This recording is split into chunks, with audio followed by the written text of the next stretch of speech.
Okay ठीक। तो hello बच्चों, मैं पीके केसरी आपको पढ़ाऊंगा केमिस्ट्री। ठीक है बच्चों, आज हम लोग टेंथ का चैप्टर 1 का जो है वीडियो बना रहे हैं। इसका नाम है chemical reactions and equations. Chemical reactions and equations.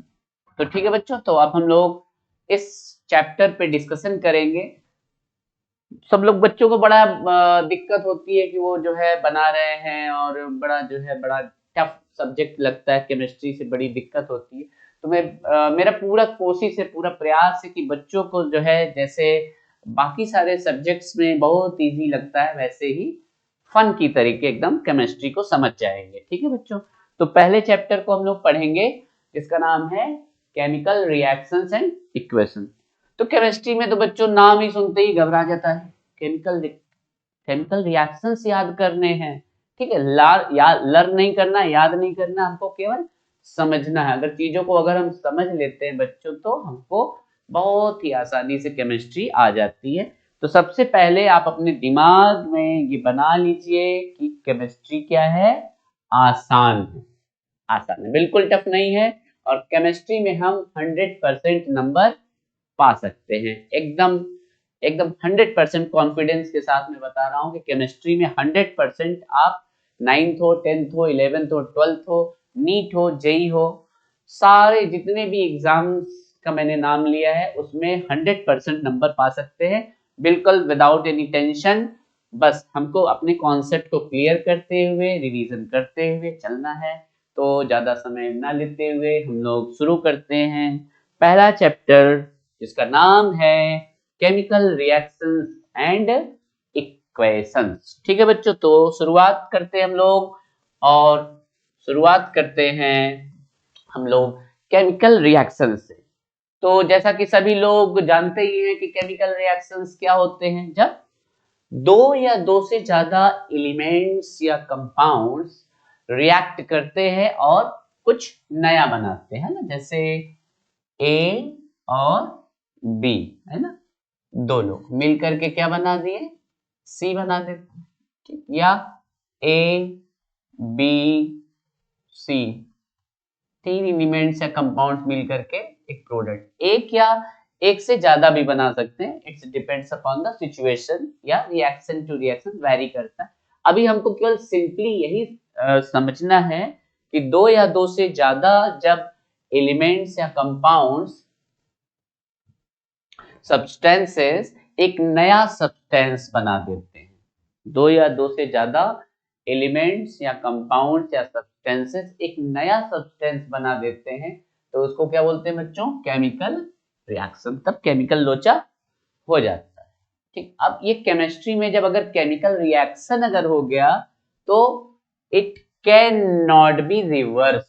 अब ये फिर से रिवर्स नहीं हो सकता। अगर आप चाहे कि अब इससे ये बन जाए फिर से, तो अब ये नहीं बन सकता है नॉर्मली, अब रिवर्स नहीं होगा by physical process. Physical method से हम लोग इसको अलग नहीं, केमिकल मेथड से हम इसको अलग कर लेंगे, लेकिन फिजिकल मेथड का मतलब जैसे फिल्ट्रेशन। जैसे हम बात करें कि हाइड्रोजन और ऑक्सीजन मिल करके बना रहे हैं वाटर। ठीक है बच्चों, अभी बैलेंसिंग नहीं, हम लोग केवल रिएक्शंस देख रहे हैं, बैलेंसिंग हम लोग आगे सीखेंगे। हाइड्रोजन सभी लोग जानते हैं गैस है, ऑक्सीजन गैस है और वाटर लिक्विड बना रहा है। तो हाइड्रोजन का जो भी कैरेक्टरिस्टिक्स है, physical characteristics, chemical characteristics, oxygen के जो भी फिजिकल कैरेक्टरिस्टिक्स और केमिकल कैरेक्टरिस्टिक्स है, वाटर के उससे डिफरेंट होंगे, सबसे डिफरेंट होंगे। अब वाटर के जो कैरेक्टरिस्टिक्स या गुण हैं वो हाइड्रोजन से मैच नहीं करेंगे, जबकि इसमें हाइड्रोजन है।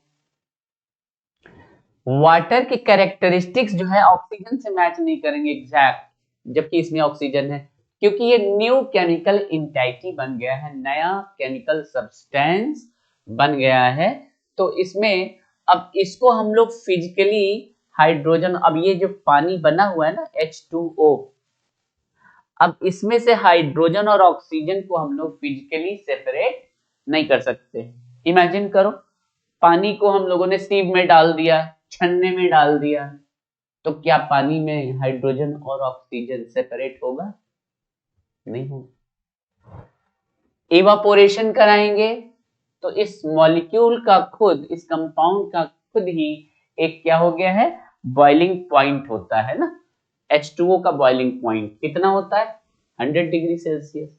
तो 100 डिग्री सेल्सियस पे पूरा H2O मॉलिक्यूल ही क्या करेगा, वेपोराइज करेगा।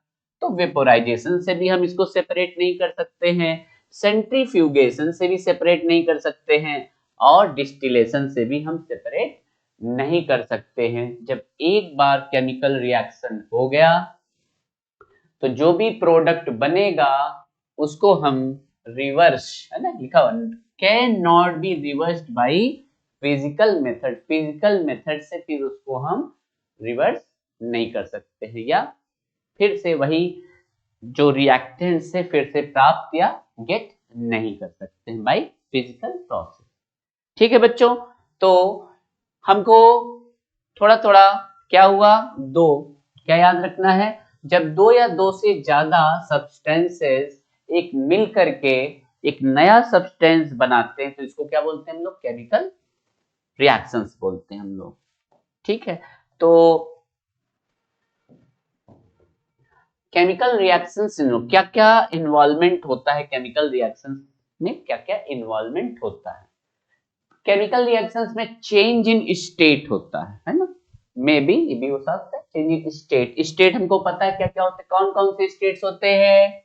स्टेट होता है सॉलिड, और कौन सा स्टेट होता है बच्चों, लिक्विड, और कौन सा स्टेट होता है, गैस, है ना। मेजर स्टेट्स सॉलिड, लिक्विड और गैस आप लोग जानते हैं, ठीक, 9th में पढ़। तो सॉलिड, लिक्विड और गैस, सॉलिड, लिक्विड और गैस। तो केमिकल रिएक्शंस में सॉलिड से लिक्विड भी बन सकता है, लिक्विड से गैस भी बन सकता है, और डायरेक्ट सॉलिड से गैस भी। तो कोई भी कन्वर्जन हो सकता है, एंड वाइस वर्सा, गैस से लिक्विड भी हो सकता है, लिक्विड से सॉलिड भी बन सकता है। तो केमिकल रिएक्शंस में तो एग्जांपल देखेंगे, देखिए ये देखिए, तो कॉपर सल्फेट है हमारा, है ना। कॉपर सल्फेट किस फॉर्म में है, ये एक्वस फॉर्म में है, और इसमें हमने जिंक को ऐड कर दिया। तो जिंक क्या करेगा, कॉपर को डिस्प्लेस करेगा, एक्वस है ये सॉलिड है।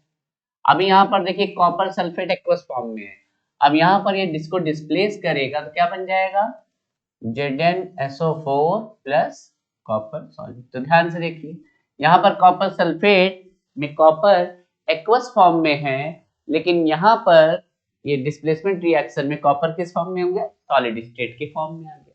तो चेंज इन स्टेट हो सकता है, चेंज इन कलर हो सकता है, ठीक है। ये कॉपर सल्फेट किस कलर का रहता है, ब्लू कलर का। केमिकल रिएक्शन हुआ ये व्हाइटिश या व्हाइटिश कलर में कन्वर्ट हो जाएगा।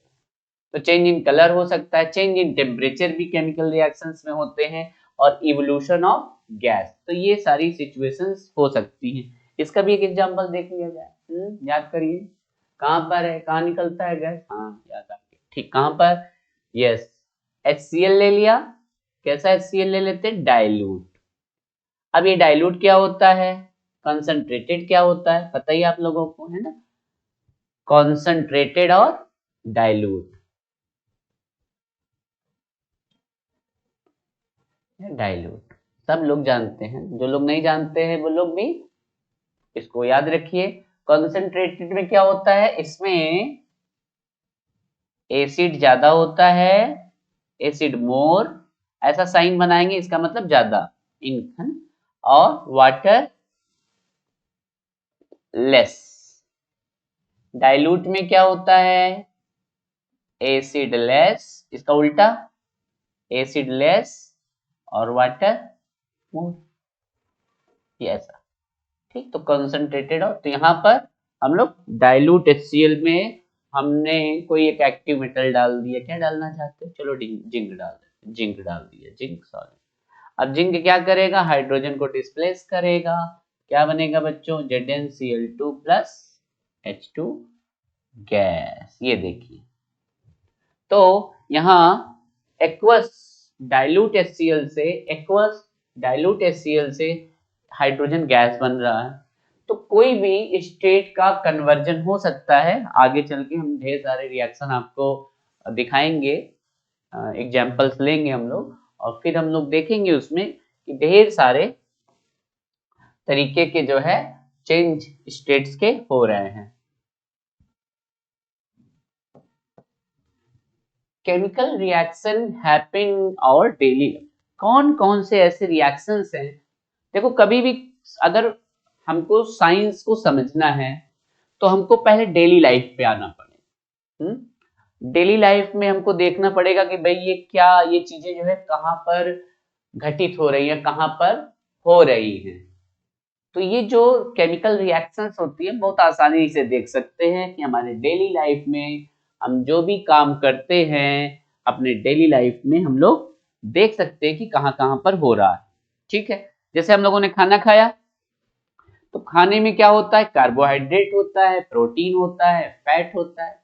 तो ये जो खाना होता है इसमें कॉम्प्लेक्स मॉलिक्यूल्स होते हैं।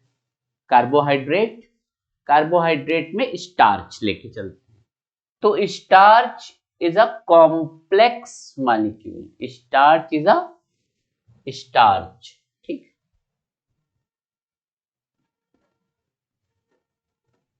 पूरा मिटा देते हैं लोग।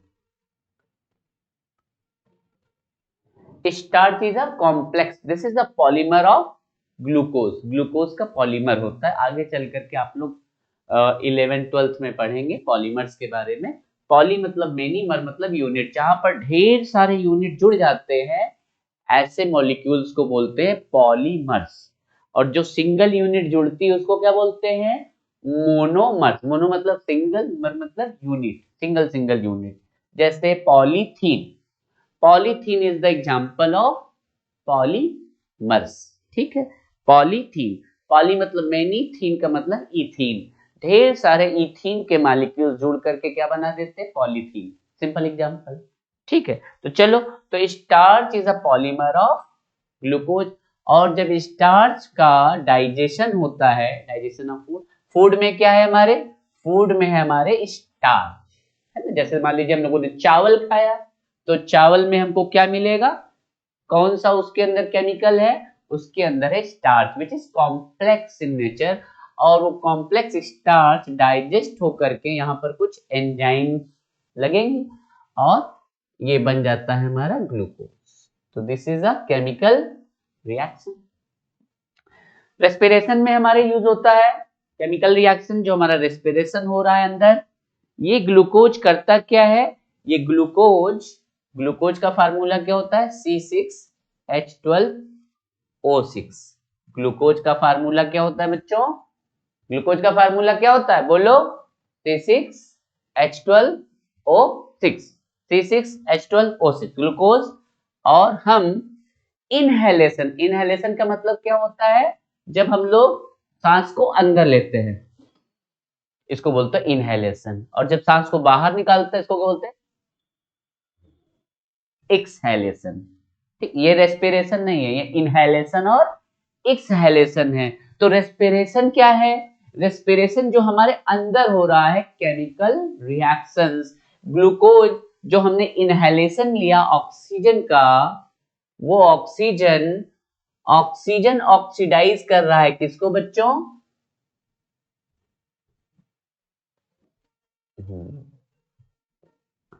मिट गया, हाँ कोई बात नहीं, हम फिर से देखते हैं। तो बच्चों, ग्लूकोज का ऑक्सीडेशन होता है हमारे शरीर के अंदर, जो कि करता है ऑक्सीजन, और ऑक्सीजन इस ग्लूकोज से रिएक्शन करके बनाता है कार्बन डाइऑक्साइड, वाटर, और क्या बनाएगा बच्चों, एनर्जी। ये देखिए, ध्यान से देख लीजिए, तो जो रेस्पिरेशन हो रहा है कार्बन डाइऑक्साइड, ये हम लोग क्या करते हैं, एक्सहेल, बाहर निकाल देते हैं। वाटर हमारे मेटाबॉलिक प्रोसेसेस में क्या होता है, यूज हो जाता है। और एनर्जी जो हम लोग यूज कर रहे हैं ना, जैसे अभी मैं आपको पढ़ा रहा हूं, तो जो मेरे अंदर केमिकल एनर्जी है, उसी केमिकल एनर्जी है ना, आप लोग को पता भी होगा, बायोलॉजी में आप लोगों ने पढ़ा होगा, एनर्जी किस फॉर्म में निकलता है हमारे बॉडी के अंदर, एटीपी, है ना। इसको क्या बोलते हैं, आप लोग को पता भी होगा, एटीपी को क्या बोलते हैं, करेंसी ऑफ आवर बॉडी, हमारे बॉडी का करेंसी, है ना। तो ये हम लोग एटीपी के फॉर्म में एनर्जी हमको मिलती है और हम लोग इसको यूज करते हैं। तो ये केमिकल रिएक्शन हमारे शरीर में हो रहा है रेस्पिरेशन के थ्रू। फिर rusting of iron, rusting of iron, rusting of iron का मतलब होता है जंग लगना, है ना, जंग लगना, लोहे पे जंग लगना। तो कैसे होता है ये, कुछ सिचुएशंस में, जैसे हम लोगों के छत वगैरह पे देखिए, अगर कोई लोहे का टुकड़ा वगैरह रखा हुआ है, सरिया रखा हुआ है ना, लोहे की रॉड, आयरन रॉड रखा हुआ है, तो देखते हैं हम लोग बरसात में क्या होता है, वो थोड़ा सा रेडिश कलर का हो जाता है, और उसको अगर हम लोग ऐसे ऐसे अगर रब करेंगे तो थोड़ा थोड़ा उसमें क्या होता है, छिलने लगता है ना, उसमें रेडिश ब्राउन कलर का निकलने लगता है, तो उसको बोलते हैं रस्ट। तो आयरन की जो रस्टिंग होती है, करोजन होता है, तो ये भी एक ऐसा प्रोसेस है, केमिकल रिएक्शन होता है, उसमें आयरन के एटम्स फेरिक ऑक्साइड में, है ना, ऑक्सीडेशन प्रोसेस हो जाता है। आगे चल के बताएंगे टाइप्स ऑफ रिएक्शंस में कि ऑक्सीडेशन क्या होता है, डिटेल में बताएंगे। तो आयरन का जो एटम है सॉलिड स्टेट में रहता है, वो Fe2O3.Xs2 हाइड्रेटेड फेरिक ऑक्साइड में कन्वर्ट हो जाता है। ठीक है बच्चों, तो ये कैसा रिएक्शन है, ये केमिकल रिएक्शन है, और स्पेशली इसमें कैसा रिएक्शन हो रहा है, ऑक्सीडेशन रिएक्शन। आगे चल करके हम लोग इस पे भी चर्चा करना है, और सारी चीजों को डिटेल में हम लोगों को करना है। ठीक है बच्चों, केमिकल रिएक्शंस की बातों को आगे बढ़ाना है, तो सबसे बड़ी बात ये होगी कि सर कैसे लिखे हम केमिकल रिएक्शंस। तो केमिकल रिएक्शंस को लिखना है आसान। केमिकल रिएक्शंस के लिए हम लोग केमिकल इक्वेशंस लिखते हैं, और केमिकल इक्वेशंस को लिखने के लिए दो बातों को ध्यान देना पड़ता है। सबसे पहले एक ये एरो बीच में बनाते हैं, एरो के LHS पे, है ना, LHS का मतलब क्या होता है, लेफ्ट हैंड साइड, और इधर क्या होता है, RHS राइट हैंड साइड। तो LHS में लिखते हैं हम लोग रिएक्टेंट्स को, तो जो भी सब्सटेंसेस LHS में रहता है उनको बोलते हैं हम लोग रिएक्टेंट, जो पार्टिसिपेट करते हैं सब्सटेंसेस, है ना, takes part in chemical reaction, जो भी केमिकल रिएक्शंस में भाग ले रहे हैं, जो लोग केमिकल रिएक्शंस कर रहे हैं, जो सब्सटेंसेस, एलिमेंट्स, कंपाउंड, उनको हम लोग क्या बोलते हैं, रिएक्टेंट्स। तो LHS में क्या होता है बच्चों, रिएक्टेंट। ठीक है, और RHS में क्या होता है, जो बनता है, the new substance which is formed, इसको क्या बोलते हैं, प्रोडक्ट। तो रिएक्टेंट से प्रोडक्ट बनता है, ये है हमारा केमिकल रिएक्शन। इस तरीके से लिखते हैं। लेफ्ट हैंड साइड में क्या लिखते हैं बच्चों, रिएक्टेंट्स, और RHS में क्या लिखते हैं हम लोग, प्रोडक्ट्स लिखते हैं। ठीक है, समझ में आया, बहुत ही सिंपल है। LHS में क्या लिखते हैं, रिएक्टेंट्स, RHS में क्या रखते हैं, प्रोडक्ट, और बीच में क्या बनाते हैं, ऐसा एरो बनाते। इतनी बात समझ में आ गई। तो रिएक्शंस को लिखते हैं, एक रिएक्शन एग्जांपल में देख ले रहे हैं, मैग्नीशियम रिबन, मैग्नीशियम का रिबन होता है, मैग्नीशियम एलिमेंट जानते हैं, तो सिंबल लिखा जाता है इनका, सिंबल, मैग्नीशियम का सिंबल है Mg, और मैग्नीशियम होता है सॉलिड। ठीक, ये स्टेट बताता है। और बर्निंग किससे होती है बच्चों, ऑक्सीजन से बर्निंग होती है। ऑक्सीजन क्या है हमारा, गैस। तो ये मैग्नीशियम और ऑक्सीजन क्या है, रिएक्टेंट है हमारा। एरो बनाया, एरो के फिर राइट साइड में, दाएं साइड में क्या लिखते हैं हम लोग, प्रोडक्ट लिखते हैं। क्या बनेगा, मैग्नीशियम ऑक्साइड। कोई भी मेटल अगर बर्न होता है तो वो मैग्नीशियम मेटल का ऑक्साइड बनाता है। बर्निंग किससे होती है, बर्निंग होती है ऑक्सीजन से, ठीक है। तो ऑक्सीजन से बर्निंग होती है, यू नो वेरी वेल कि बर्निंग के लिए रिस्पॉन्सिबल गैस कौन सी है, ऑक्सीजन। तो ठीक है, ओके। ये भी होता है सॉलिड, तो ये ऐश बनता है। फिर बैलेंस भी करेंगे, बैलेंसिंग आपको सिखाएंगे। तो केमिकल रिएक्शन लिखना, एक दो रिएक्शन हम आपको और लिख, जैसे हाइड्रोजन क्लोराइड गैस बन रहा है। हाइड्रोजन क्लोराइड गैस कैसे बन रहा है, तो रिएक्टेंट क्या है इसके लिए, हाइड्रोजन और क्लोरीन गैस। तो हमने क्या लिया, सिंबल लिया। तो हाइड्रोजन गैस, हाइड्रोजन का हाइड्रोजन मॉलिक्यूलर फॉर्म होता है H2 गैस, ठीक है। क्लोरीन, क्लोरीन किस फॉर्म में पाया जाता है, क्लोरीन मॉलिक्यूल किस स्टेट में है बच्चों, गैसियस स्टेट में। ये हमने क्या लगा दिया, तो हमारा हाइड्रोजन और क्लोरीन ये क्या है, आप लोग कमेंट में लिख कर बताइए, है ना, क्या है ये। और ये बनाएंगे क्या, ये बनाएगा HCl, हाइड्रोजन क्लोराइड गैस। इसको हम लोग क्या बोलते हैं, RHS के जो बनता है उसको क्या बोलते हैं, प्रोडक्ट। ठीक है बच्चों, तो बहुत ही आराम से मजे से समझ में आ रहा है, इजीली विदाउट टेंशन। अब आपको केमिस्ट्री में बिल्कुल भी लोड लेने की जरूरत नहीं। कोई भी किसी भी तरीके का कोई भी प्रॉब्लम है आप कमेंट में लिख कर भेजिए, मैं आपकी प्रॉब्लम को सॉल्व करने का पूरा पूरा प्रयास करूंगा। ठीक है बच्चों, तो आपकी प्रॉब्लम मेरी प्रॉब्लम। केमिकल इक्वेशन, तो केमिकल रिएक्शन लिखने के लिए जैसे कि अभी मैंने 2-3 रिएक्शंस लिखे हैं, तो केमिकल रिएक्शंस लिखने के लिए हम लोग केमिकल इक्वेशंस का सहारा लेते हैं।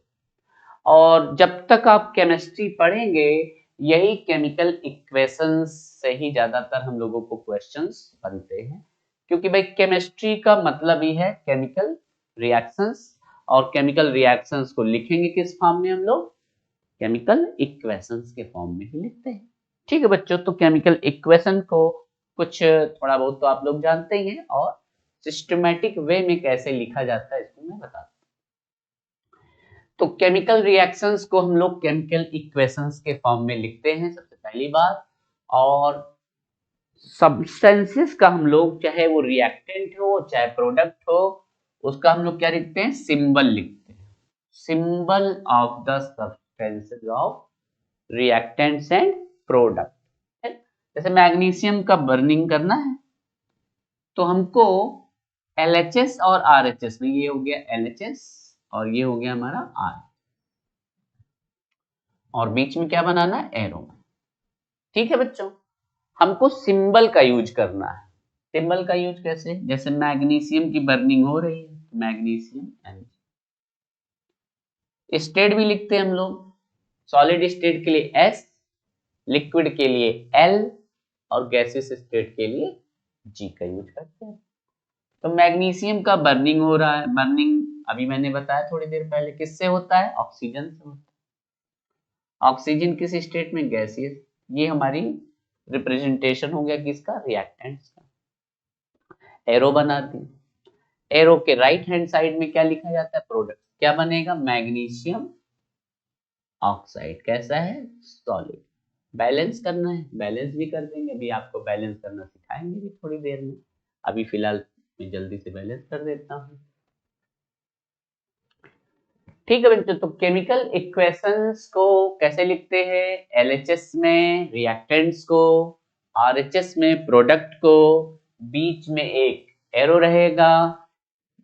LHS में रिएक्टेंट्स, रिएक्टेंट्स के सिंबल, और जिस स्टेट में है ऐसा ब्रैकेट में बना देते हैं। ठीक है, और राइट हैंड साइड में प्रोडक्ट्स का हम लोग क्या लिखेंगे, सिंबल लिखेंगे। सिंबल वगैरह तो आप लोग जानते ही हैं, सारे एलिमेंट्स का, कंपाउंड्स का, है ना, फार्मूला वगैरह।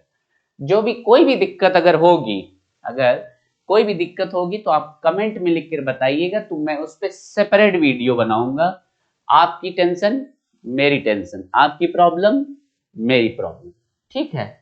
तो ये चीज सही हो गया, इसका एग्जाम्पल हम लोगों ने ले लिया है। अब मैं आ गया हूँ, रेगुलर वीडियो बनाऊंगा और आपकी प्रॉब्लम्स को ध्यान रखते हुए प्रयास करता हूँ कि सारी चीजों को आपको मैं समझा सकूंगा।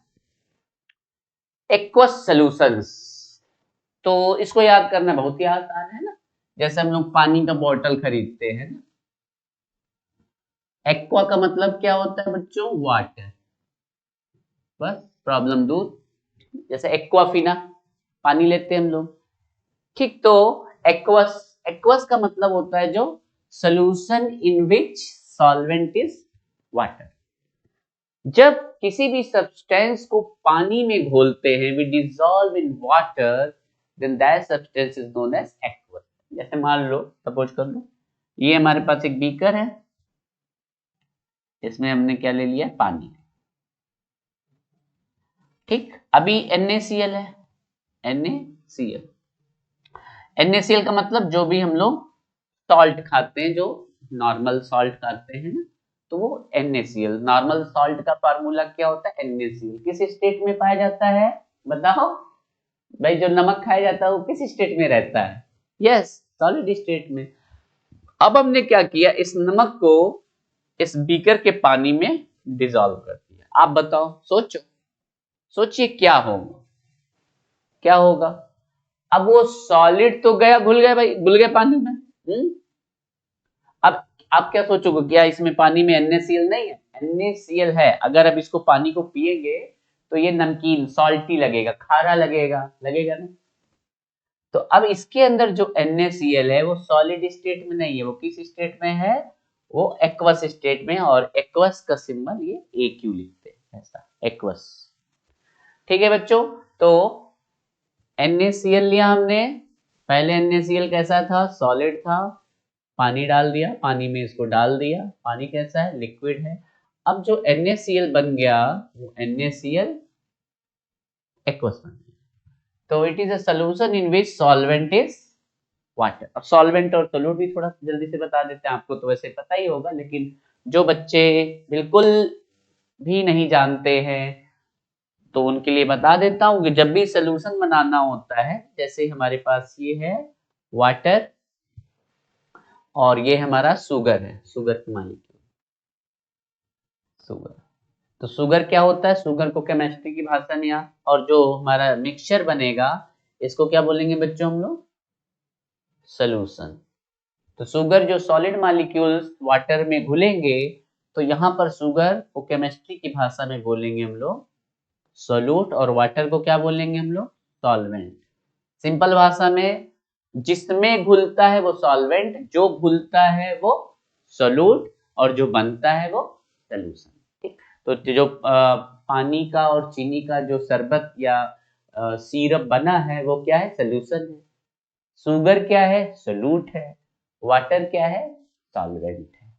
तो जिस भी सब्सटेंस में घोलने के लिए सॉल्वेंट के रूप में वाटर को यूज करते हैं, तो ऐसे सॉल्यूशंस को क्या बोलते हैं बच्चों? Aqueous solution. तो ठीक है बच्चों, तो समझ में आया आप लोगों को? इसी तरीके से मैं आपको एकदम सिंपल लैंग्वेज में समझाऊंगा। आपको किसी भी तरीके की कोई भी प्रॉब्लम होती है केमिस्ट्री से रिलेटेड, तो आप मुझको तुरंत कमेंट करिएगा। और अभी चैनल फिलहाल हम लोग अभी नया वीडियो बना रहे हैं, और किसी भी तरीके का कोई दिक्कत होगा तो आप कमेंट में लिखिए। और वीडियो ठीक लगती हो तो उसको सब्सक्राइब कीजिए और देखते चलिए, और शेयर भी करिए और भी अपने दोस्तों के साथ। ठीक है बच्चों, तब तक के लिए बाय बाय।